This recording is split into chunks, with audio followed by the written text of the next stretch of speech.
കേരളത്തിൽ മാസപ്പിറ കണ്ടു. റമദാൻ വ്രതാരംഭം നാളെയാണ്. ഇസ്ലാം മത വിശ്വാസികൾക്ക് വ്രതശുദ്ധിയുടെ നാളുകളാണ് ഇനി. പൊന്നാനിയിലും കാപ്പാടും വർക്കലയിലും മാസപ്പിറ ദൃശ്യമായതിനാൽ നാളെ റമദാൻ ഒന്നായിരിക്കുമെന്ന് വിവിധ ഖാസിമാർ അറിയിച്ചു.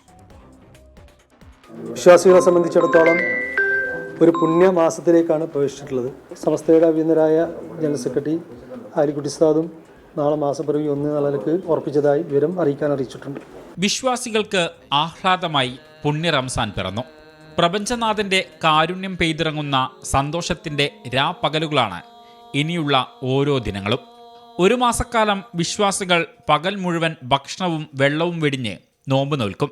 കണ്ണും നാവും ചെവിയുമെല്ലാം അരുതായ്മകളിൽ നിന്ന് അടർത്തിയെടുത്ത് ദൈവത്തിൽ മാത്രം സമർപ്പിക്കും.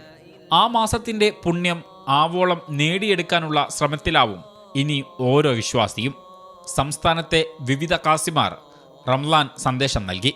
സമൂഹത്തിൻ്റെ വികാര വിചാരങ്ങളെ, വേദനകളെ, ആശങ്കകളെ, ഒറ്റപ്പെടലുകളെ ഇതിനൊക്കെ ഈ വ്രതാനുഷ്ഠാനം നാം ഓർമ്മപ്പെടുത്തുന്നുണ്ട്. അപ്പോൾ അതിലൂടെയൊക്കെ തന്നെ നമുക്ക് എല്ലാവരെയും കൂട്ടിപ്പിടിക്കുവാനുള്ള ഒരു വലിയ സന്ദേശവും പരിശുദ്ധ റമദാൻ നമുക്ക് നൽകുന്നുണ്ട്. അപ്പോൾ ആ നന്മകളൊക്കെ ഉൾക്കൊണ്ടുകൊണ്ട് റമദാനെ ധന്യമാക്കുവാൻ എല്ലാവരും തയ്യാറാവുക. ഈ റമദാൻ ചെയ്യേണ്ട ഏറ്റവും പ്രധാനപ്പെട്ട ഇബാദത്ത് ലഹരിക്കെതിരെ ബോധവൽക്കരണം എന്നുള്ളതാണ്.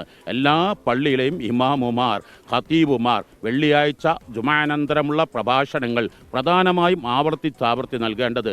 അതാ തറാവീഹിന് ശേഷമുള്ള പ്രഭാഷണങ്ങൾ, വനിതാ ക്ലാസുകളൊക്കെയും നൽകേണ്ടത് ലഹരിക്കെതിരെയുള്ള ഉത്ബോധനങ്ങളാണ്. അള്ളാഹു റമദാനിനെ നല്ല രൂപത്തിൽ തന്നെ ചൈതന്യവത്തായ രീതിയിൽ തന്നെ പ്രയോജനപ്പെടുത്തുവാൻ നമുക്ക് തൗഫീഖ് പ്രദാനം ചെയ്യുമാറാവട്ടെ. റമദാനും ഖുർആനും നോമ്പുമെല്ലാം നമുക്ക് ശുപാർശ പറയുന്ന സാഹചര്യം അല്ലാഹു തആല നമുക്ക് ഉണ്ടാക്കി തരുമാറാവട്ടെ. സൽക്കർമ്മങ്ങൾക്ക് മറ്റു മാസങ്ങളെക്കാൾ റംസാനിൽ ഏറെ പുണ്യമുണ്ടെന്നാണ് വിശ്വാസം.